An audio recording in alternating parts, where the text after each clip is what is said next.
Quel genre d'homme s'adresse comme ça à un enfant? La voix qu'il avait Buddy quand Vous n'avez même. aucune idée de ce que vous faites. Vous croyez?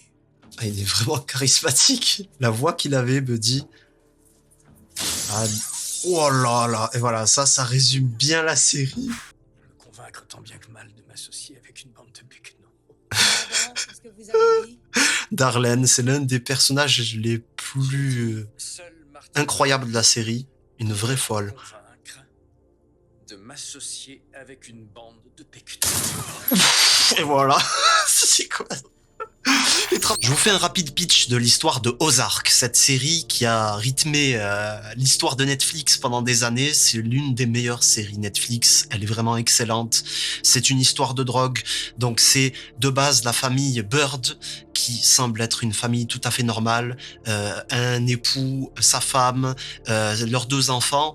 Et finalement, Marty, le mari, il se lie au cartel mexicain de la drogue et du coup il fait des business avec eux en tant que comptable et ça met sa famille dans de beaux draps.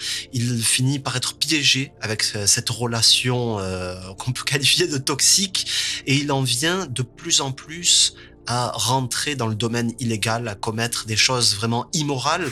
Je sais pas si vous vous souvenez de ce moment, mais pour moi il m'a marqué. C'est là que je me suis dit, cette série elle est pas comme les autres. Donc il prépare de la drogue pour le cartel mexicain, la famille Snell. Et là, Darlene, hein, l'un des meilleurs personnages, en Suisse qu'elle a fait 4 nuits avant. En fait, elle a rajouté du poison dans la drogue, d'après mes souvenirs. Et là, je me suis dit, c'est de la folie. En tant que spectateur, je vais vous dire ce que je retiens de cette série Ozark. Vous le voyez déjà à l'image, c'est très sombre. C'est une série dramatique et c'est très palpitant à suivre parce que voilà, les drames, ce sont ces événements qui vont rythmer cette série.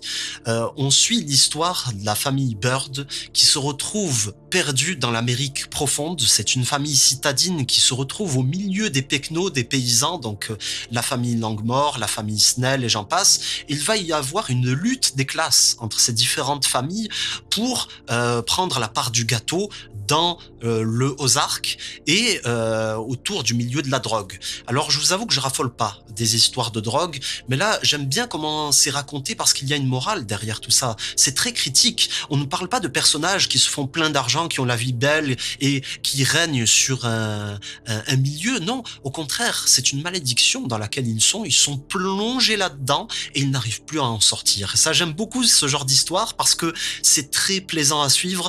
On est là en tant que spectateur, il y a beaucoup de suspense parce qu'on se met à la place de la famille Bird. On est comme un des leurs, on veut qu'ils s'en sortent, mais ils n'y arrivent pas. La première action, celle de Marty, celle de s'être associé à ce cartel, ça a été l'action décisive parce que maintenant ils sont coincés. Voilà, on ne quitte pas ce milieu n'importe comment, c'est très compliqué, hein, c'est souvent à la morgue qu'on le quitte ce milieu. Donc j'aime bien la façon dont c'est raconté, c'est un message justement pour le spectateur, mais aussi un regard critique sur cet aspect de la société qu'on ne connaît pas, voilà, qui se fait dans l'ombre. Donc ça existe, c'est présent et c'est très très sanglant. L'une des choses qu'on retrouve dans cette série, c'est le côté imprévisible. On est là, on s'y attend pas et d'un coup, un personnage pète un plomb et fait quelque chose d'irréparable pour sauver sa situation, pour ses profits. Et là, c'est le décrochage de mâchoire. Et ça, c'est le truc caractéristique de cette série. Combien de fois j'étais là à regarder et à me dire oh, non, le sosie de Keanu Reeves dans la série. Voilà, ce moment il me tue. Son histoire à Ben, elle est vraiment dramatique parce qu'il souffre. Hein. La série aborde la maladie mentale, donc il est malade. Et s'il prend pas ses médicaments, il est très très instable. Il fait des actions qui lui font même du tort à lui-même et aux autres. Et du coup, dans ce milieu explosif de la drogue, du cartel et j'en passe, ça ne pardonne pas. Écoutez bien. Et la ville arrête pas de l'emmerder. Mais toute sa folie. C'est juste un gars, c'est juste un gars. Toute sa folie qui est démontrée dans cette scène qu'on retrouve à plusieurs reprises. Il est en voiture, il est conduit par quelqu'un, un taxi notamment, et on l'entend faire un long monologue. Il parle, il parle, il parle, et le conducteur ne l'écoute même pas, ne répond même pas. Et c'est assez décousu, ses propos, ça va loin, ça mélange le réel et l'imaginaire. Et on savait qu'il allait se passer quelque chose. On le savait. Sa sœur, en fait, elle finit, Wendy, par le livrer au cartel. Son frère est trop instable. Donc, elle en vient même à se perdre elle-même. Elle livre son frère. Elle tue quelqu'un, en fait. Elle est responsable de sa mort. Je pense que c'est un moment qui symbolise un peu cette femme qui était, voilà, la mère de famille, tout simplement, et là, qui devient celle qui prend les rênes dans la famille Bird. Elle devient encore plus immorale que son mari. Elle le dépasse largement. C'est elle, à la fin de la série, qui prend toutes les décisions, qui prend les décisions les plus folles les unes que les autres, parce qu'elle a franchi la ligne trop de fois et elle s'est perdue. Elle en vient même à être détestable, à être détestée par sa famille. Lorsque ce gars, hein, du cartel vient le chercher, ce passage, on le voit dans la saison 4. C'est horrible, regardez ça, on dirait un enfant. Il est innocent en fait, hein. Il est innocent, c'est le personnage innocent qui se retrouve mêlé à tout ça. On voit Marty à un moment qui va au Mexique, hein, pour prendre les rênes du cartel pour Navarro. Et c'est l'un des messages de cette série. Ces personnages deviennent les pires ordures. Pour s'en sortir, ils commettent tellement l'irréparable que voilà, ils se détruisent eux-mêmes. Et on le voit dans ce passage de la série, ils tuent même un innocent, donc c'est irréparable. Ils finissent même par se poser la question, est-ce que notre famille pourra survivre à tout ça si on s'en sort? Si on s'en sort en vie, est-ce que notre famille existera toujours? Est-ce qu'on restera ensemble? Est-ce qu'on aura une part d'humanité toujours en nous? Est-ce qu'on pourra s'accepter l'un et l'autre à cause de nos manquements, nos erreurs respectives? Donc, je trouve ça très intéressant. Ce qui est raconté autour de ce milieu de la drogue, c'est que c'est un milieu maudit, en fait. Voilà. Il n'y a pas de paix possible, même pour ces gens qui dirigent ces milieux-là. Il y a des trahisons, il y a des guerres, ça ne s'arrête jamais, en fait. Alors, Navarro, faut qu'on en parle, hein. Le chef du cartel mexicain, très charismatique. Et lui, avec lui, c'est toujours marcher sur des œufs. On ne sait pas comment il peut réagir. Vous savez, c'est comme Tuco dans Breaking Bad. Si vous lui répondez mal, il peut péter un plomb et tuer tout le monde. Donc il y a beaucoup de tension autour de ce perso. Et ça rajoute une instabilité à la série. Je pense que le succès de la série s'explique notamment avec sa qualité d'écriture et de mise en scène, qui reste très très lourde. On joue avec nous en fait. Les scénaristes jouent avec le spectateur autour de ce côté imprévisible. Tout peut se produire, tout peut partir en vrille d'un coup, et en général ça arrive à des moments où on s'y attend pas. C'est toujours de la façon qu'on n'imagine pas que ça survient. Et en fait, on a des personnages qui sont plus fous les uns que les autres. Donc ça contribue à cet aspect-là. On a ce moment qui symbolise bien ça dans la série. Avec Navarro, encore une fois, il retrouve la famille Bird et Hélène, son avocate, qui est très crainte dans la série, hein, qui est importante. Elle est importante dans la hiérarchie. C'est elle qui représente les intérêts de Navarro. Et désolé, je dois flouter, c'est trop violent. Mais vraiment, on s'y attend pas du tout. Voilà. Et en gros, ça se termine de façon positive. Il leur pardonne, voilà. C'est vraiment très malsain. Un meurtre vient d'avoir lieu, mais pourtant, il a un message positif pour les autres personnages, donc il est imprévisible, il est vraiment bizarre. Comment vous avez eu ça? Vous avez un mandat? Je vous montre une photo de votre fils pointant un fusil sur votre associé et tout ce qui vous inquiète, c'est de savoir si j'ai un mandat.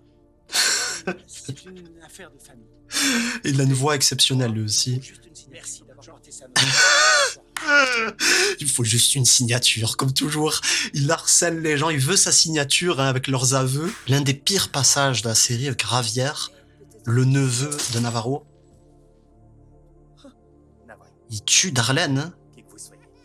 Et vous savez, je vais profiter de ce passage avec la mort de Wyatt pour vous parler d'une anecdote personnelle. Je l'ai déjà fait en vidéo, mais je vais le refaire. Je vais vous parler de l'histoire de deux enfants que j'ai connus qui vivaient dans mon quartier. Donc souvent, on les voyait jouer en bas de leur immeuble au ballon. Et ils s'amusaient parfois du haut de leur balcon à cracher sur les passants. Voilà. Ça m'énervait un petit peu, surtout que l'un d'entre eux avait le même prénom que moi. Et figurez-vous qu'ils étaient tout petits, hein, je les ai connus, ils devaient avoir 10 ans. Et le temps est passé dans le quartier, et figurez-vous que quelques années, bon nombre d'années plus tard, j'ai appris qu'ils ont été mêlés à la drogue. Voilà, parce que c'est quelque chose qui existait dans mon quartier, avec des gens qui revendaient, des guetteurs qui étaient présents. Ça se faisait un petit peu, c'était pas aussi présent que dans d'autres endroits, que dans certaines cités, mais tout de même. Et ils ont malgré tout été pris dans ce piège. Et figurez-vous que maintenant, au moment où je vous parle, l'un d'entre eux est en prison, l'autre est en cavale. Il est recherché par ses anciens collaborateurs, avec des histoires d'argent, comme d'habitude, des histoires, des embrouilles. Et ça ne s'arrête jamais. Donc faites très attention à votre entourage, surtout si vous vivez dans ce genre d'endroit. L'épisode Vengeance avec Ruth qui est à Chicago pour essayer voilà, de se venger sur Ravière, c'est l'un des meilleurs moments. Vraiment tout ce développement qui est raconté autour de Ruth, qui veut passer à l'acte, qui veut s'attaquer à lui. On se pose la question, est-ce qu'elle va se faire tuer du coup? Parce que voilà, elle s'attaque au cartel, vraiment, c'est complètement fou avec son petit pistolet, elle va se faire descendre, c'est obligé. C'est petit qui s'attaque aux grands. Alors, Et ce qui est très très bien foutu dans ce passage, c'est que à plusieurs moments dans l'épisode, on la voit rêver. Donc on mélange la réalité et l'imaginaire à plusieurs moments. On la voit tirer sur Marty et sa femme, Wendy par exemple, à un moment. Et elle se réveille d'un rêve. Et là, on se dit, est-ce qu'elle va se réveiller? Elle va se réveiller? Mais non, elle se réveille pas. Elle a vraiment tué Ravière. Alors, je vais analyser avec vous la fin rapidement. Ruth qui meurt. Alors ça, moi, je vous avoue que je m'y attendais vraiment. Je m'y attendais par rapport à ce qu'elle a fait, hein, le fait d'assassiner Ravière. C'était surtout avec les doutes de la mère de Ravière, c'était quasiment impossible qu'elle s'en sorte. Donc je m'en doutais qu'on allait dans cette direction. Et c'est un terme qui est mis à la lignée Langmore. C'est le drame justement hein, de ces gens-là qui veulent s'en sortir, qui veulent exister, vivre avec ce qui est immoral, avec ce qui est illégal. Et ça se termine très très mal. On voit que cette famille a existé comme ça pendant des décennies, peut-être même des siècles. Et cette jeune fille, son drame à elle, c'est qu'elle voulait sortir de ce milieu dans lequel elle était plongée, mais au final, elle n'aura pas réussi. Elle n'aura pas réussi, elle va en mourir. Donc on a la famille Bird, quant à elle, qui s'en sort, mais ils ont commis les pires atrocités.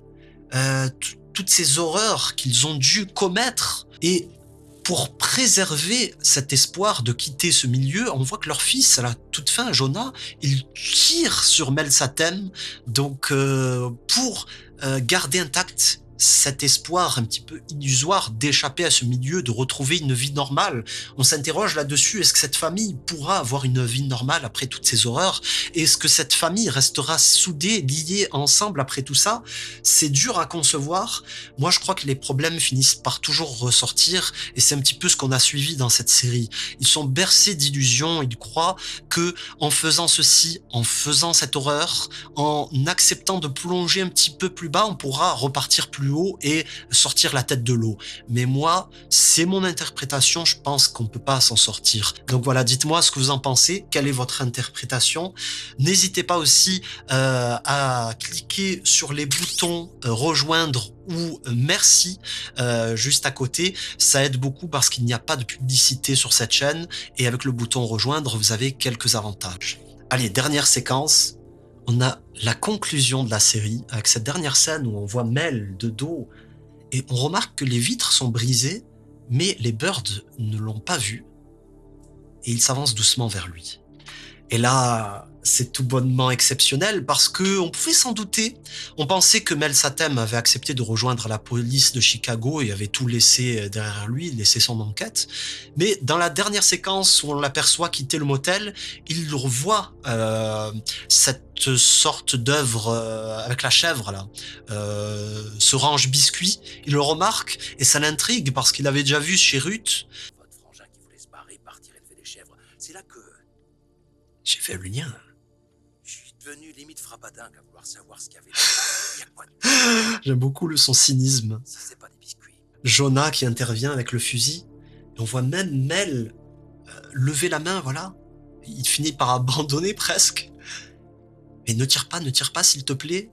Et Jonah qui, sur ce fond noir, va tirer. Et se termine là-dessus la série.